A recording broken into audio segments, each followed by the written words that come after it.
Hey, hey, hey. Happy Wednesday. Come on in, pull up a chair. The Gaming Gang Dispatch is in the air.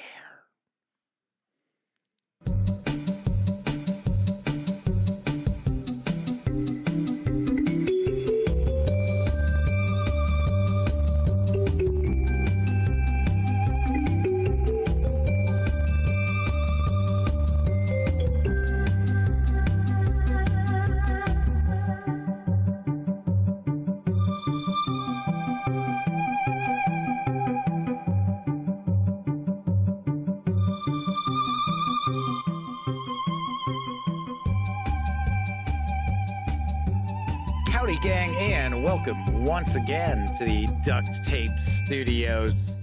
I'm Jeff McAleer, your host, here at the Gaming Gang Dispatch.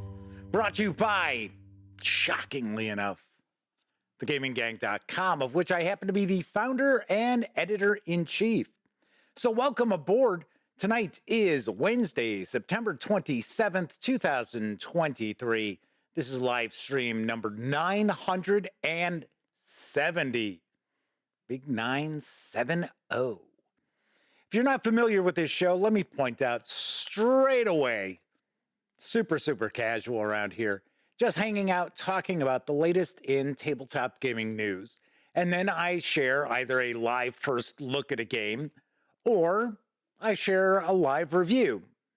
Not too many live reviews. It's usually unboxings and page throughs. And tonight is going to be an unboxing. We are going to dive on in and take a look inside Lawyer Up Season 1 from Rock Manor Games. We are going to be diving on into this asymmetrical legal game in just a bit. Do want to mention, if you are tuning in for the live first look, we do tackle the tabletop gaming news first around here. So it'll probably be about 35-40 minutes before we get into that unboxing. So if you're watching live, just kick back, relax. We'll get there. If you happen to be tuning in the 30 minutes or more after the show is ended, there will be timestamps in the show notes. So if you're impatient and you just gotta get to that first look, you'll be able to just simply click on the timestamps. And depending on the device you happen to be watching this on, those timestamps might be right there in the timeline of the video. Of course, when you're not watching videos on the Gaming Gang channel, be sure to visit thegaminggang.com for all latest in tabletop gaming news, reviews, and a whole lot more you will not find here on the YouTube channel. You know the drill. Get your geek on at thegaminggang.com. Lastly, this is a live show, so that means there is chat available. It's not on screen. It's one of the ways that I keep some of the more unusual commenters at bay. And you must be a subscriber to the channel for at least 48 hours. Yes, I did double check that. That is supposed to be the case. You got to be a subscriber for at least 48 hours before you can take part in chat. But if you want to say howdy, maybe get a question, a comment, maybe there's something about Lawyer Up you want a closer look at, by all means, chime in and I will do my best to respond. First out the gate tonight is Roger Perdome in chat. Kevin King is with us, as is Kathy Evans and Kevin R. Smith. So welcome aboard, everybody. I know that the Madman isn't with us tonight. It is his Wednesday gaming night. So we might have a chop moderator. Okay. Yeah, we got that chop moderator.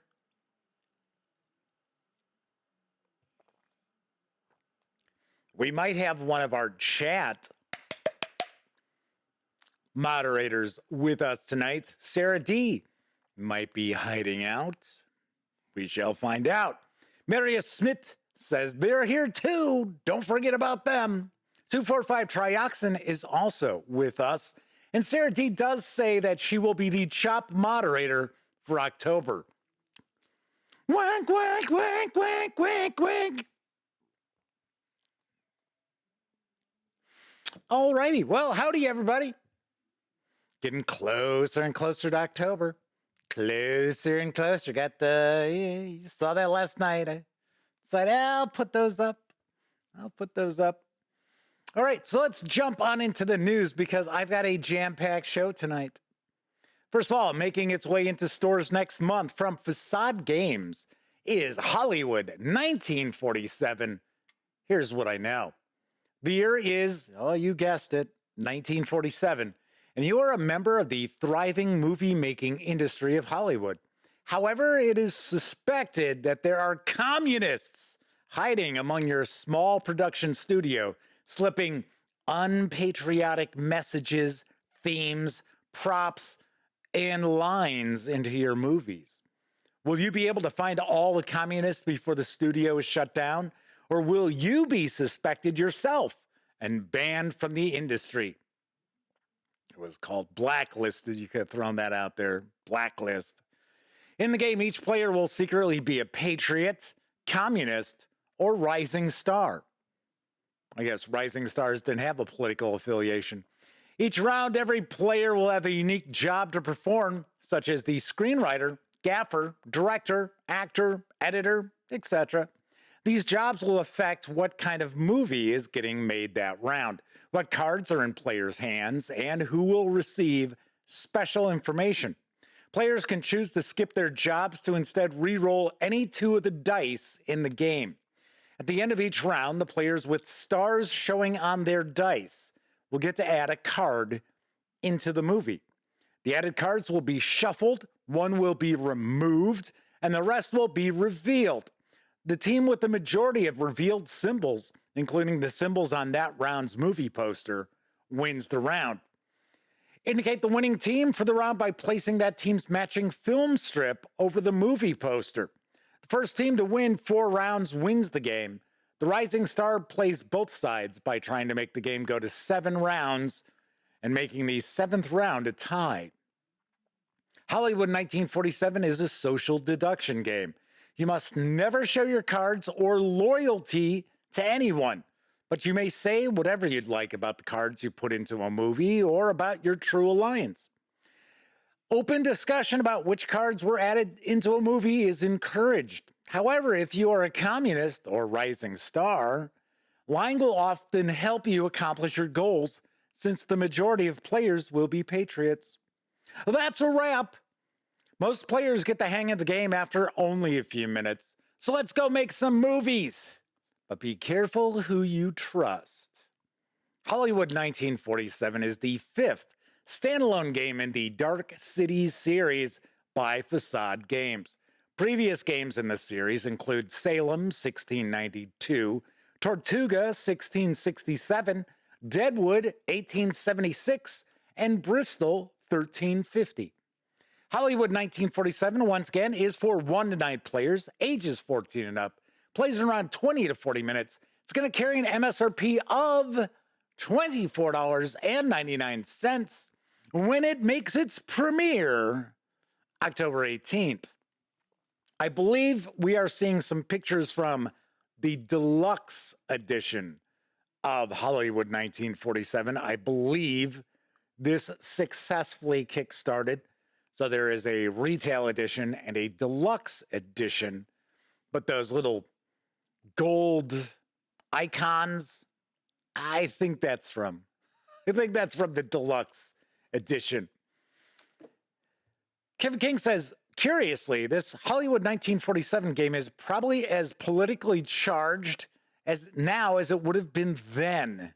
At least we are consistent as people. Oh, don't get me started on the Cold War. Yeah. We as Americans got suckered into that one. Like I said, don't get me started. Don't get me started. But this looks like this could be pretty interesting, and it might make for a really unique party game if you've got the 8 or 9 people around that you could get started playing this. So I thought this sounded pretty interesting. I also think that the subject matter is pretty interesting as well, so I thought I'd share it with you tonight. Now available in print from Amalara Game Studio and Exalted Funeral is This Mortal Coil. For liminal horror, here's the skinny. Do you like necromancers? Do you like space?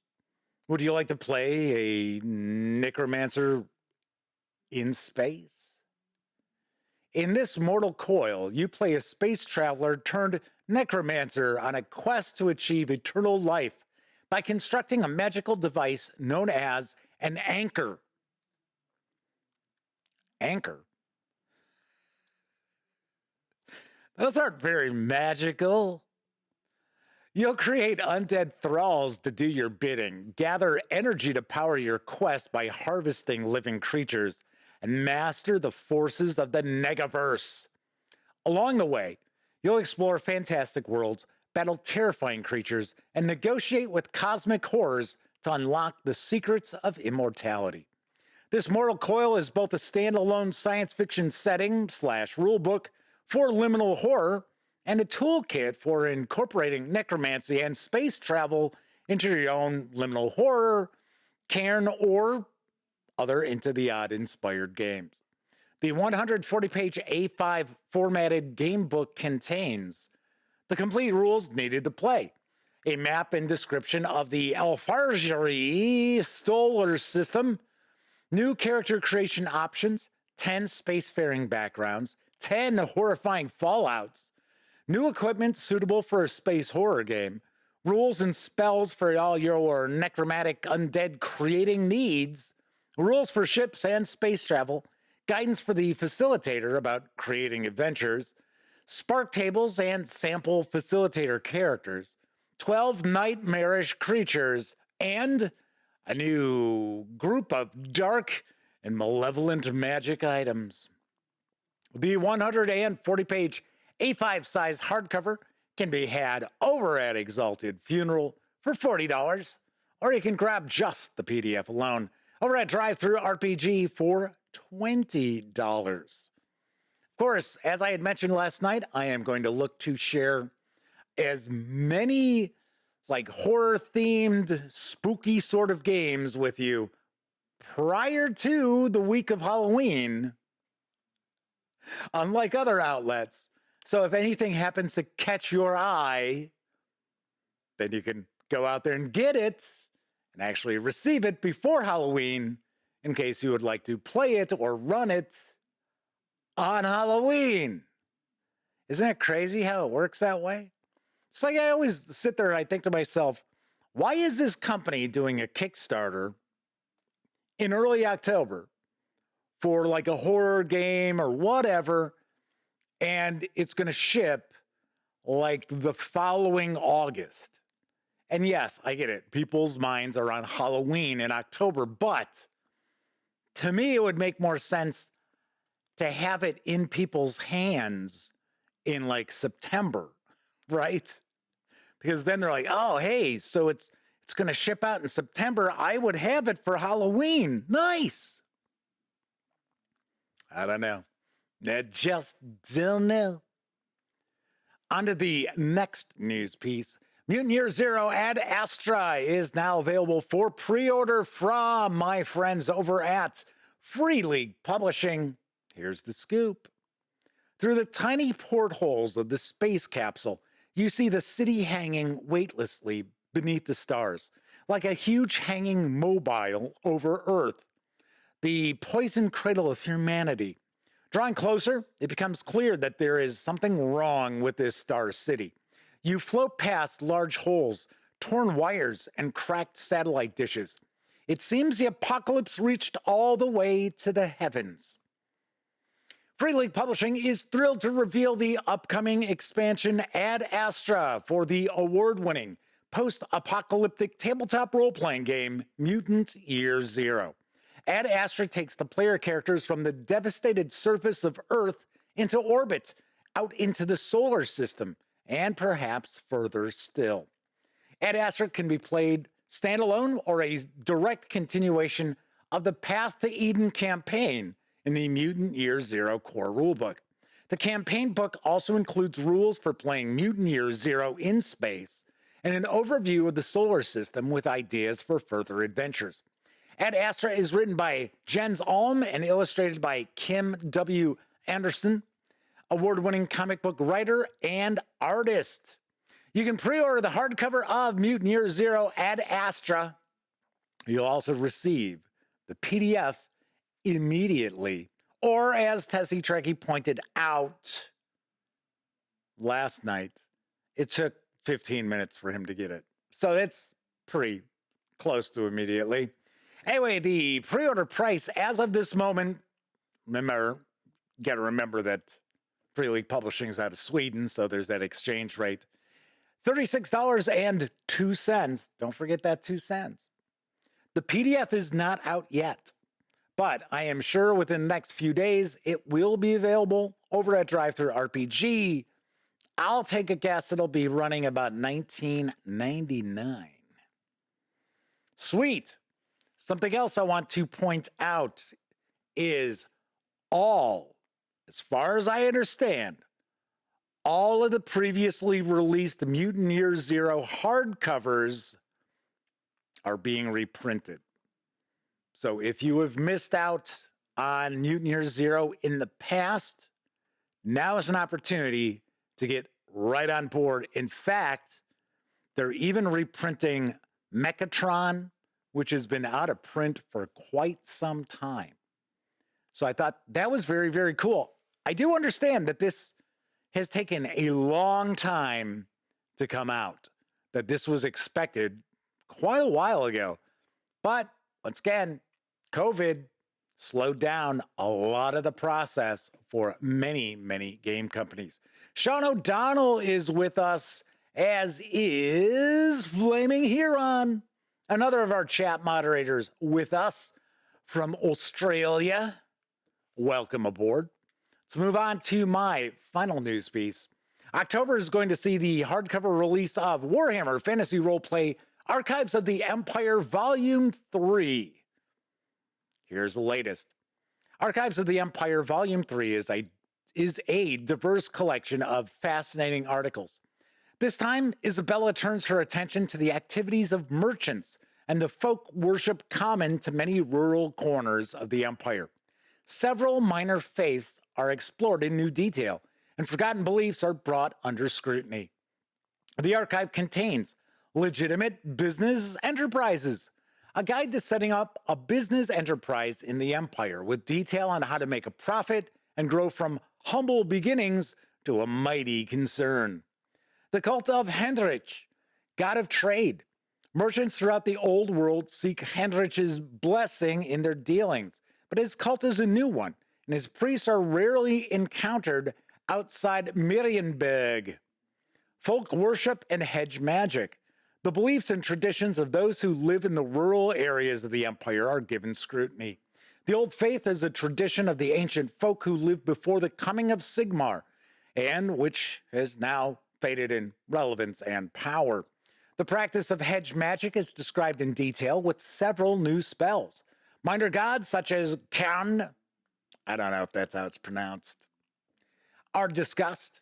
We also have the cult of Solkan, god of vengeance. Whilst he is a mostly forgotten deity whose puritanical creed is too stringent and uncompromising for most folk, Solkan promises aid to those who seek to wreak divine retribution. The cult of Rhea, goddess of fertility. Beseeched by those who till the soil and tend the sheep, Rhea may seem a distant deity by the folk of the Empire's cities, but in the country, to understand her ways often makes the difference between life and death. We also have rules, updates, and additions.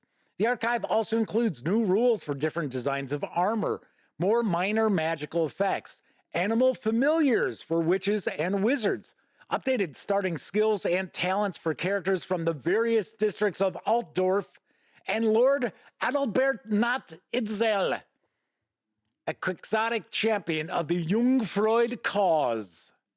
Yes, he's a well-known NPC from, I think, previous editions of Warhammer Fantasy Roleplay.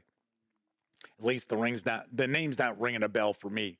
This 94-page hardcover, which I am not positive if that's the page count, with PDF, carries an MSRP of $34.99. Of course, you can pre-order, or you can grab just the PDF alone right now over at Drive-Thru RPG for $19.99. Sweet. The Archives of the Empire volumes are pretty cool because they bring about a lot of additional detail about the old world, and it's also relatively modular, that information. So if you want to use it in your WIFRIP campaigns, you can. And if you don't want to use it, just toss it out. Very nice. Sean O'Donnell says, oh, so you can have your own Bugman's Brewery. If you want. I did talk with T.S. Lucart, as you recall. I mentioned that last night, from Cubicle 7 Entertainment. And we did discuss this a wee bit. And we will be taking a look at this when it arrives. We'll probably have it maybe a week before retailers do. So stay tuned. I'll be bringing you some additional coverage in the near future. All right, that is it for the news tonight. Of course, I was just talking about Drive-Thru RPG. Don't forget, the Gaming Gang, thus the Dispatch, is affiliated with the One Bookshelf sites. So if you are going to visit, say, Drive-Thru RPG or Dungeon Masters Guild, Storyteller's Vault, what have you, any of those One Bookshelf sites, please stop by thegaminggang.com first. Click on one of our banner ads. That way, if you happen to make a purchase, I get a small portion of that sale. And all those nickels, dimes, and quarters really do add up and help keep thegaminggang.com around. Also, if you like this video, if you dig the channel, if you find thegaminggang.com to be a valuable resource, hell, if you just like what we do, you can always stop by paypal.me/thegaminggang to make a small donation. Hell, you can buy me a 2-liter bottle of soda. Nom, nom, nom, nom, nom, nom. Delicious diet, right? Sodium free. Thank you so much. Thankfully, there are quite a lot of you out there who use the banner ads and or visit paypal.me/thegaminggang. And thank you very kindly, everybody. Thank you. Thank you, thank you, thank you. Flaming Heron says, keep Jeff in soda for life. I don't know. The way things are going, we're like 2-liter bottles are like $3. It's like, jeez. Flaming Heron says, I do like how all Cubicle 7's WIFRIP releases offer a variety of gameplay and character creation elements. Yeah, they normally do. We usually get to see a handful of new careers, too, which is something I really like. I've got some WIFRIP reviews on the very near horizon, so stay tuned. And for some reason, I had a hair hanging off my eyelash. So, all righty. That's it for the news. So let's see. Random musing tonight. I do want to mention, and I say this from time to time, and I have people like reach out and they say, hey, you know what? I can't afford to, make a donation or anything like that. What can I do to help spread the word about the Gaming Gang? Well, number one, you can tell your friends. Easy enough. If you're a gamer, you probably play games with other people outside your household, maybe. I'm not saying most definitely, but it's likely you do. You can always tell them about it. You can always tell them about the live stream. Now, something that's super, super easy for you to help promote the Gaming Gang channel here on YouTube is give the video a thumbs up and comment on the video. Comments are very, very important because it shows engagement. That is what YouTube looks for. Now, of course, YouTube doesn't share the magic of their algorithm with anybody. But it is known that if you show engagement in a video, if viewers are showing engagement, that means, there must be something going on with this video. Even if people were like, I hate you, burn in hell. Okay, don't comment that, please, because I'll block your ass. But even if it was negative comments, YouTube will still sit there and its algorithm will go, oh, this is creating engagement. We got to share it with more people. So if you have an opportunity, please give the video a thumbs up and comment on the video. You don't have to write a novella. But of course, I do understand that you really can't put a comment on the video until the stream is over. So I get that. So what you might want to consider is just comment on the previous video. Sean O'Donnell says, Jeff, hate brings all the boys to the yard. I thought it was the milkshake that did that. Isn't it a milkshake that brings them all to the yard?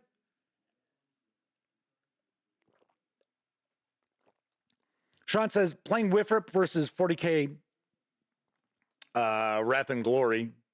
I don't think you're talking about. God, I can't. That new one from, I almost said Wizards of the Coast, from Cubicle 7 Entertainment. I've got Planescape on the brain for some reason. I don't know. I've had people asking me if I think it's going to be any good. And I'm like, I don't know. I don't have it yet. I don't know. I said, all I can tell you is usually if Wizards of the Coast is very confident in a product, they will get it into reviewers' hands as soon as they possibly can. Stuff that they're not too sure about or they know is not top notch, they try to make sure that they put it in the reviewers' hands a couple or 3 days before it goes on sale. Anywho, the Wrath and Glory is what oh no, Sean's saying it's a new one, Imperium Maledictum. That's why, that's not a name that just rolls off the tongue. And no, I do not want to be called Milk.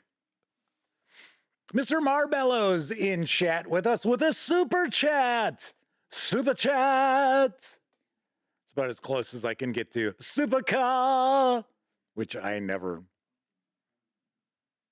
watched. I wasn't old enough. I wasn't around when that was on. Plus, I didn't live in England. So there. But yes, there you go. Talk about rat catchers. Funny enough, I was talking about rat catchers with T.S. Lucart from Cubicle 7 Entertainment on our phone call yesterday. I said you can usually tell the kind of role player somebody is either by them saying, why in the world would anyone play a rat catcher? And on the other hand, somebody saying, man, I love my favorite career in Warhammer Fantasy Roleplay is rat catcher. Because it is actually a really good career. It is. Anyway, that's all I was going to say is, if I don't expect everybody out there to make donations. And I know there are people who watch, they're not into role-playing games. They don't buy PDFs. So they're never going to go over to Drive-Thru RPG. So if you're looking to help out the gaming gang, at least the channel here, by all means, thumbs up, comments. Oh, and don't forget, visit thegaminggang.com because I take great pride in that website. I know a lot of people who watch these videos have never gone to thegaminggang.com. And personally, I am very proud of that website. I have worked very hard on that website. So I've said it before. When I started doing this back in 2010, I knew nothing about audio. You could still argue I still know nothing about audio. And I would probably agree with you on that one. Nothing about shooting video or cameras or creating a website, SEO, nothing. Nada.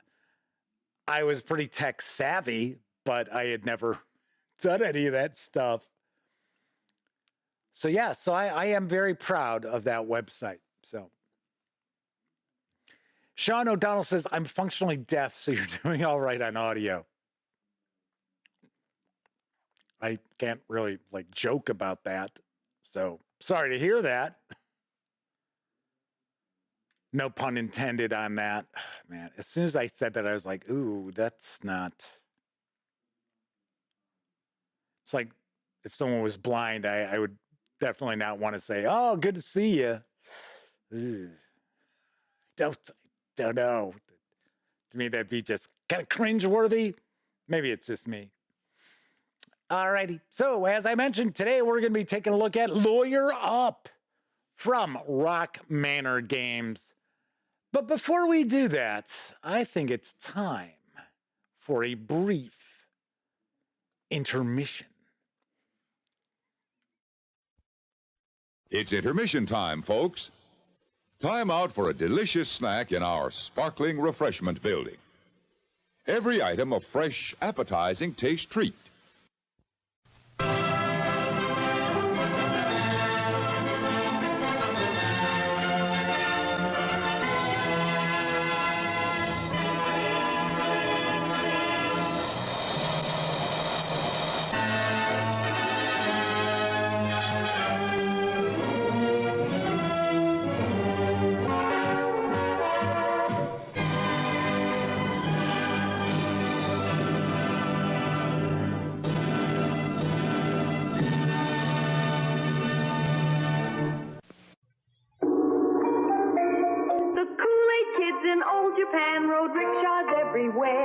But when the kids sat down to eat, they sure did miss their favorite treat.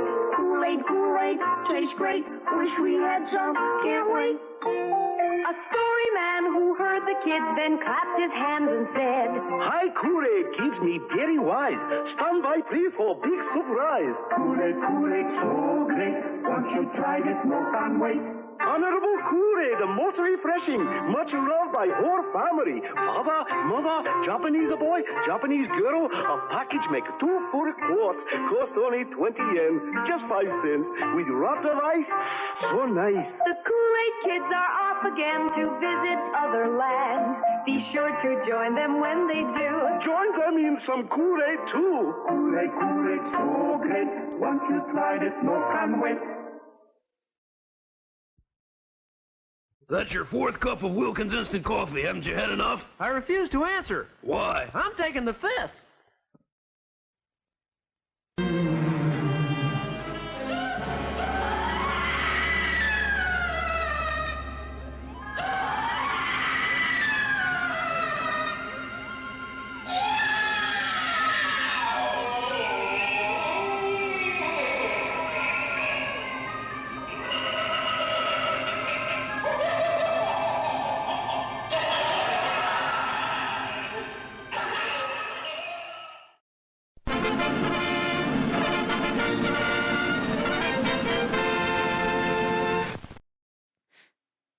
If you can't come, go to bed.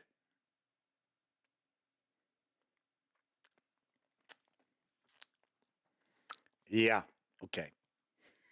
It's like mind out of the gutter, because it's like, okay, so if you can't make it to the horror show, then you just go to bed. Yes, that Kool-Aid commercial is absolutely mind-blowing. Oh, man, some of the stuff. And you know, the weird thing is, I don't remember that commercial.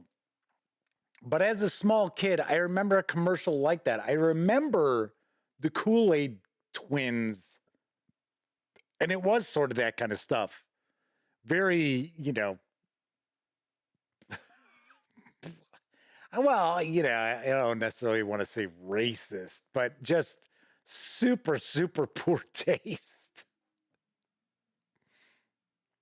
Yeah, Sarah D points out, even the Kool-Aid pitchers in the fridge. Ouch. Yes. Yes, yes, yes. Flame here, it says, I wasn't even going there, Jeff. You think so little of us. Oh, no, not you watching live right now in chat. I know how the people who watch after the show is done streaming are.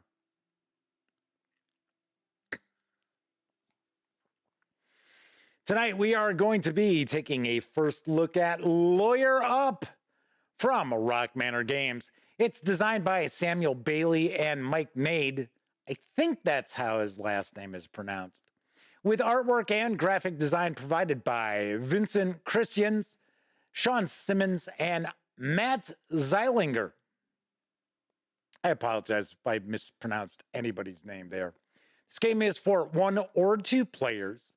It's for ages 13 and up, plays in around 60 to 90 minutes, and carries an MSRP of $40.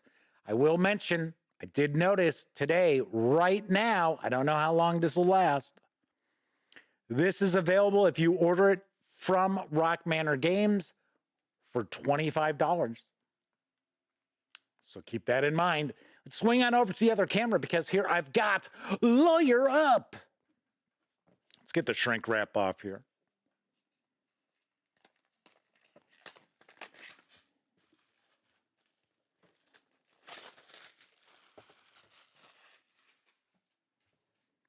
Let's take a look at the back. I'm not going to read all of this. I will read a little bit of it. Lawyer Up is an asymmetrical 2-player courtroom drama card game where one player is the noble prosecution and the other the steadfast defense. Each game begins with discovery, where players draft vital evidence to support their case and bury evidence that might help their opponent. Yeah, that never happens.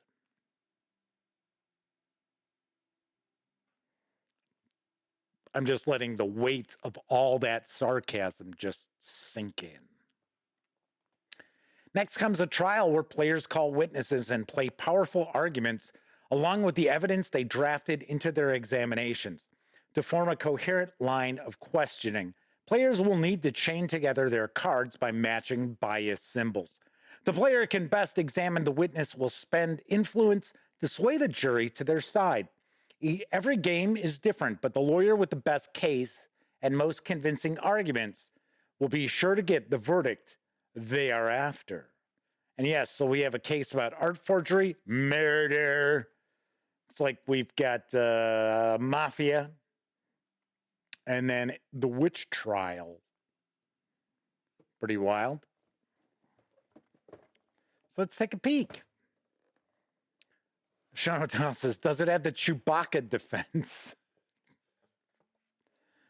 I don't believe so. As Tessie Shrike says, the noble entreaties and the steadfast ordos. Making some Dune references, are we, eh? Okay. So we got a rule book. Pretty short. Gotta say, very nice insert. Check this out. Hey, damn it. Come on, autofocus. Don't start your nonsense here. The autofocus just doesn't do well with black for some reason. Got a bunch of decks of cards. We have got some variety of different cards here.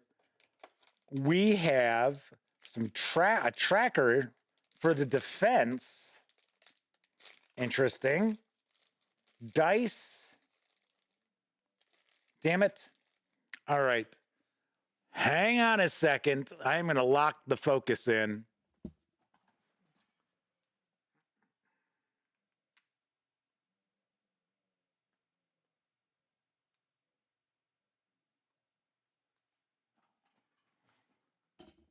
I don't know if it's something going on with this particular lens or what.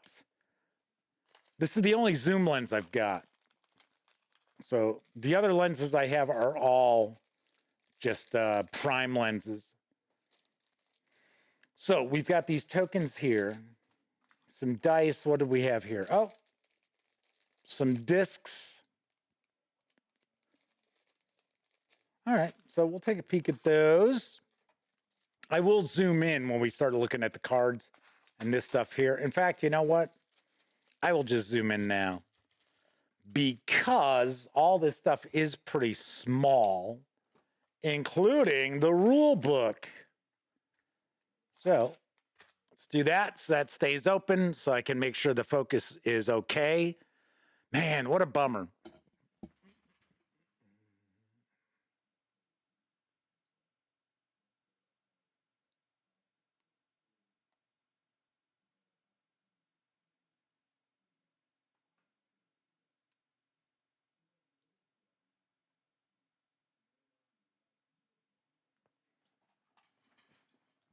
Wow, that's good content.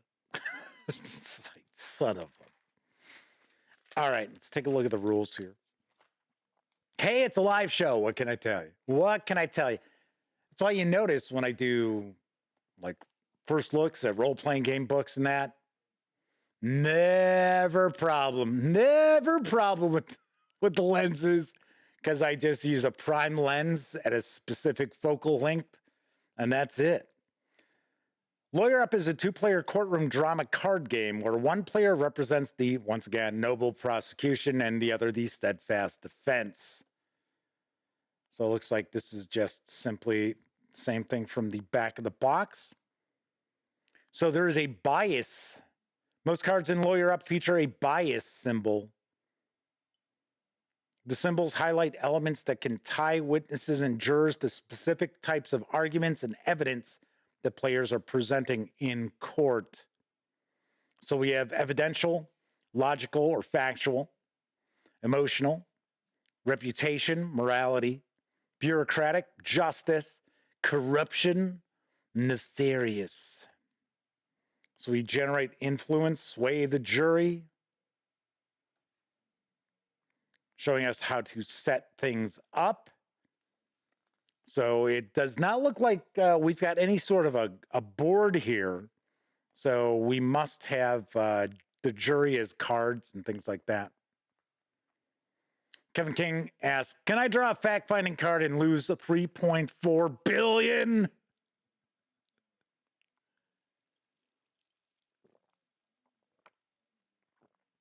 Marius says, animal, mineral, physical, spiritual. No, those are not the biases. I just read what they were. So we've got setup for different games. So here we've got the setup for Godfather. So is this our setup for the first game then? Oh no, right here. Art Forgery, talking about the setup, and Murder Trial. So maybe they both use the same setup here. Then we got the Godfather case. Then we got the Witch Trial, which has a pretty small setup there. So we've got Discovery, which is a pre-trial process in which the prosecution and defense obtain evidence from the other party or parties relevant to the case. During this step, players draft evidence and other cards specific to the case for use during the trial of the game. Note that discovery happens only once. Then we have the trial. During the trial, each player pleads their case in an attempt to sway the bias of the jury and win the case for their side. The trial involves calling witnesses to the stand for questioning. During questioning, players will play evidence and arguments as they attempt to win the witness and sway the jury to their side. So then we have calling the witness. Questioning phase. There's the examination action, playing a procedure card, activating a procedure, a sidebar. So it looks like the sidebar gives the player an opportunity to draw a card and gain the judge's favor. It looks like they only get to do that once per trial. Objection! Once per witness, players may object to an argument played by their opponent as long as they have an unexhausted objection token. Players cannot object to evidence or procedures. When a player objects, they exhaust one objection token, and their opponent's card is immediately discarded with no effect, and their opponent must immediately take another action. If all of a player's objection tokens are exhausted, they cannot object. Then we have resolving the witness. We get a gameplay example. Then we have ending the game, and it looks like each case is different. So the art forgery, the murder case, the Godfather case, and the witch trial. So the anatomy of the card. And then a dossier for the second case. That's the murder case. Additional rules. So we've got a solo mode. We have a biased judge variant. Yeah, back in the day when we didn't have biased judges. Sean asks, is there a jury in the witch trial? I would think there would be. There were juries during the Salem witch trial. Although I think it was still the judge who determined guilt or innocence. I don't know. I've actually listened to some audiobooks about the Salem witch trials, but off the top of my head, I don't remember. So Sharadal says, but you just see if they drown, right? Yeah. Right, because if they sink, they're innocent. They die, but they're innocent. They weren't a witch, so that's always good. Okay, so it looks like these are all very similar here.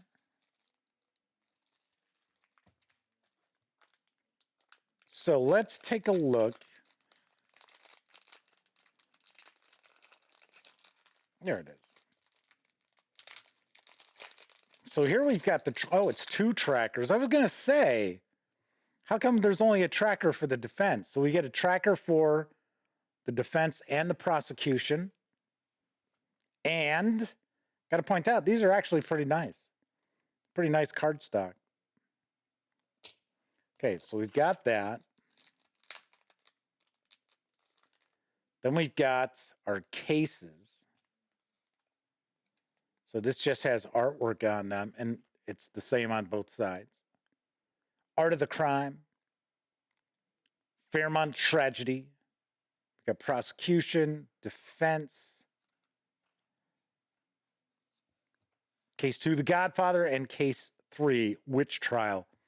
I do believe that after a successful Kickstarter, there is a season 2 of Lawyer Up with additional cases. I don't know if it's standalone. I would assume it is because it appears that everything is just card-based here. Okay, so let's just wrap off all of these. Quantum Phase Dragon is with us in chat. Good to see you. Jonathan says, I'm a little surprised a game called Lawyer Up doesn't have a lawsuit like the McDonald's hot coffee case. I don't know. I don't think that would be very entertaining.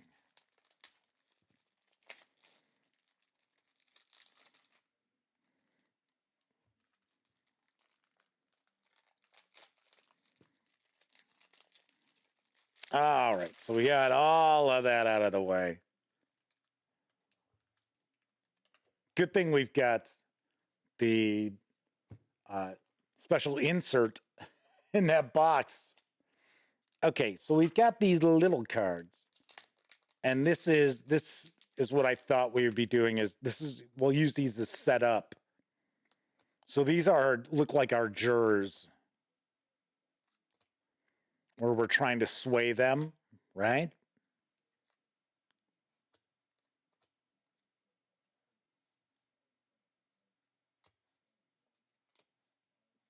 Kind of wild.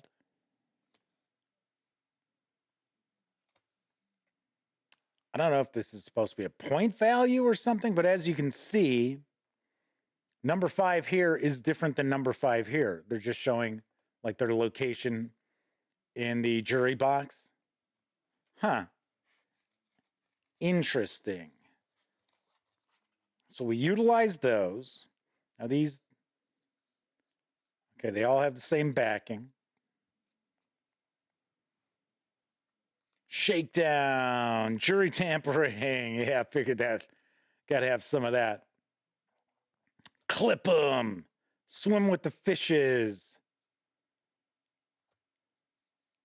This appears that these might be utilized. These cards all might be utilized in the Godfather. Looks like all 1920s, all kind of mob related. That's interesting. I like the art style. Art style's pretty nice on these. Now we have 4 big decks, so I'm wondering if all of these, each of these decks are for a particular case. Baggie of cocaine. Ooh. Remember, this is for ages 13 and up, so this is not supposed to be, you know, a kid's game. This is not a family game here. Bloodstained dress.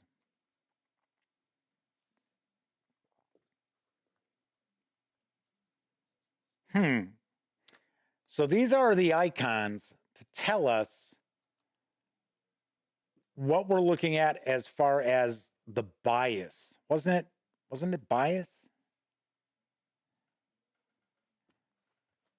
Huh. Kind of cool. And all of this artwork is different. I think that's very, very cool.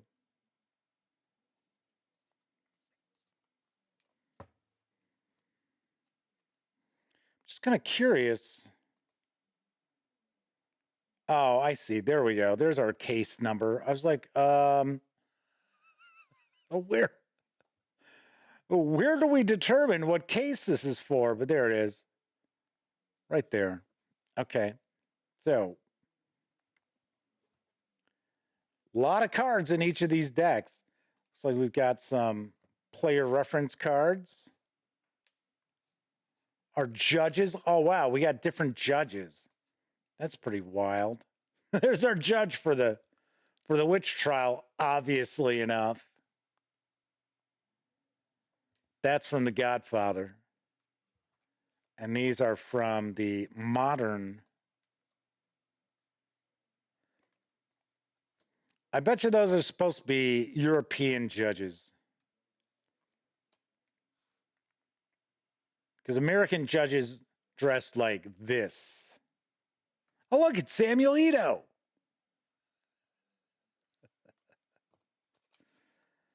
That's what I would take a guess. I would take a stab at that. And both sides are identical. And I can see this is our judge's bias. Nice. This looks really interesting, gang.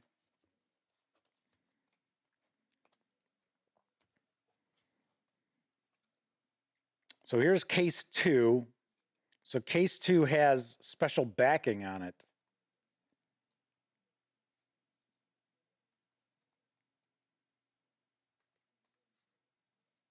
Okay, so wait a second. So it looks like you got to kind of build these decks.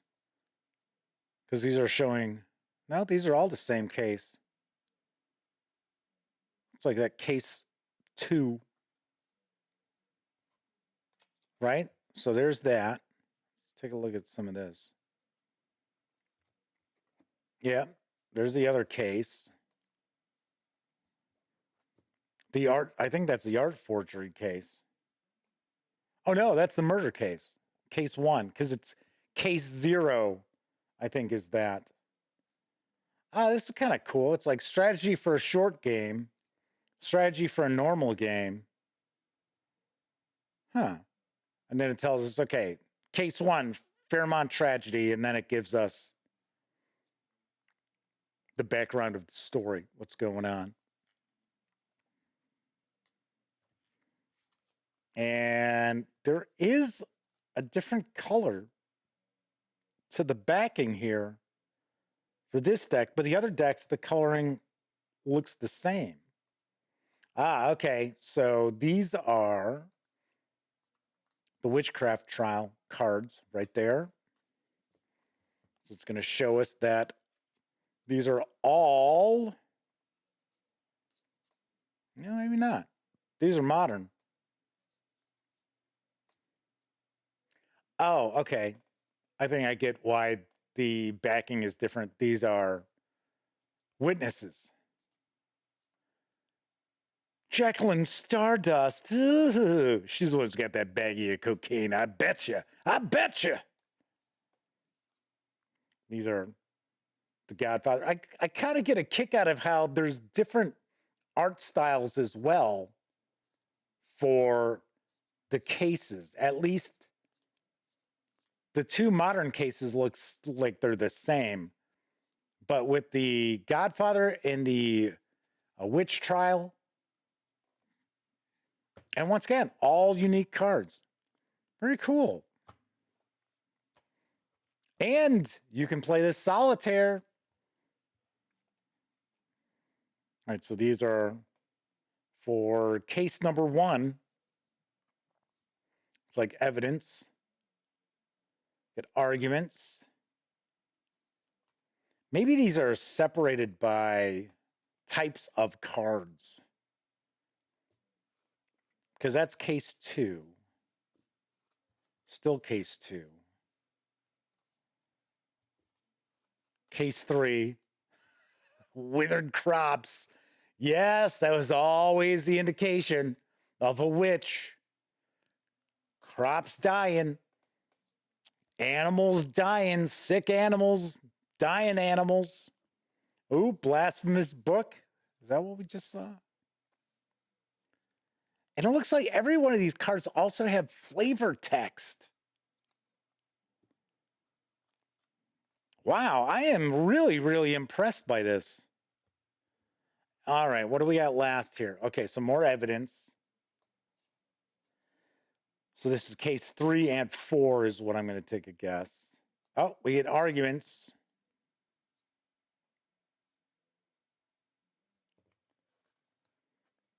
Now it's not showing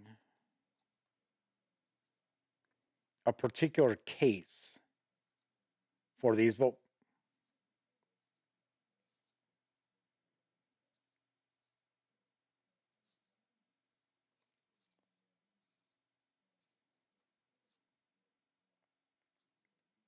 I guess these are cards that, oh, you know what? I bet you these are the cards that are utilized in every game for the discovery. Because I believe you draft some cards. That was what the discovery phase is. All right. Like I said, this is really impressive. I will have to take a look as far as how you put these decks together, because it does look as if the cases are kind of broken up and certain types of cards are in these decks. Then, of course, we have the insert. And once you've got your decks seeded, essentially, then you can put them into the inserts. But, oh yeah, okay. There we go. I was just about to say, oh, wait a second. Are these inserts a little wide? Are they a little too wide? And I'm like, no, put them in that way, Jeff. Don't put them in this way. Put them in this way.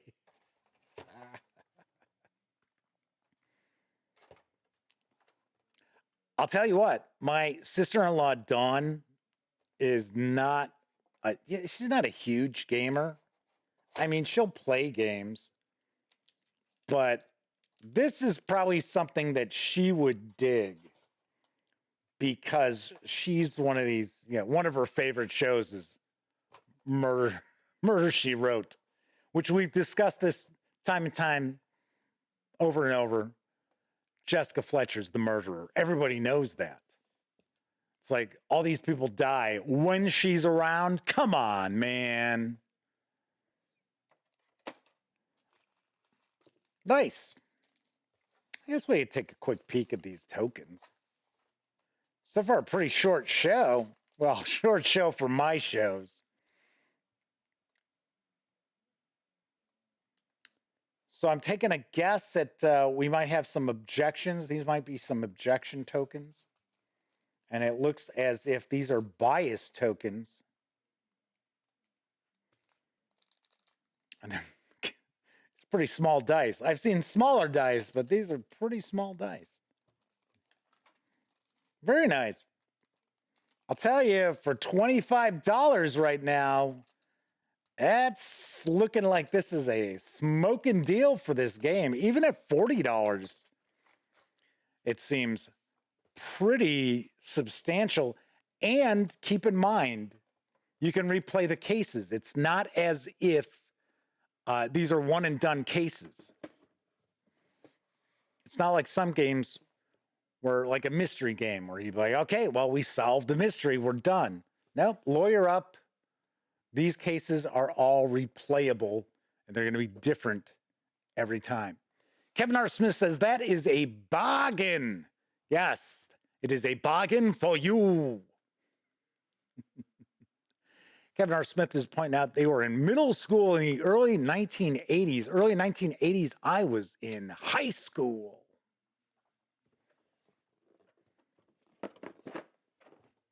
I mean, I was just starting high school, I wasn't like a senior.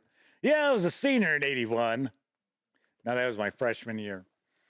So once again, we are just taking a peek at Lawyer Up from Rock Manor Games. It is for 1 or 2 players, ages 13 and up. Plays around 60 to 90 minutes and normally carries an MSRP of $40. But as I was mentioning, I saw today over on the Rock Manor Games site. I don't know how long this price will last. You can get it for $25.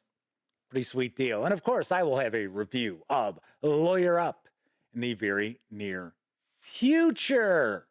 Sweet. I think it looked really cool. I don't know about you out there watching, but my interest is very, very piqued. Cool. All right. That is it for this time out. If you like the video, by all means, please give it a quick thumbs up.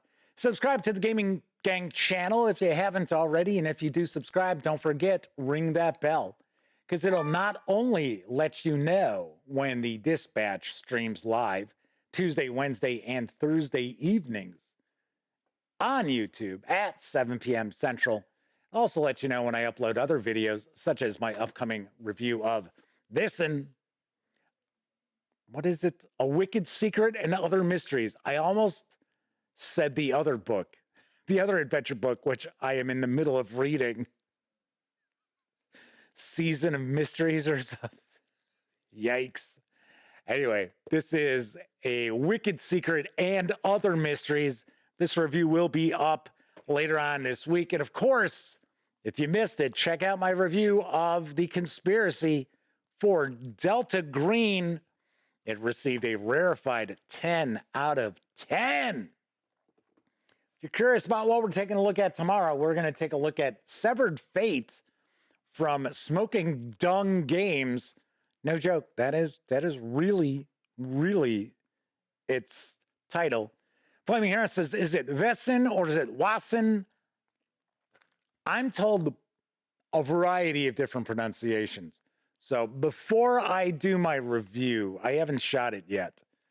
I am going to double check from a few sources, because not every source that tells you how to pronounce foreign language words is right.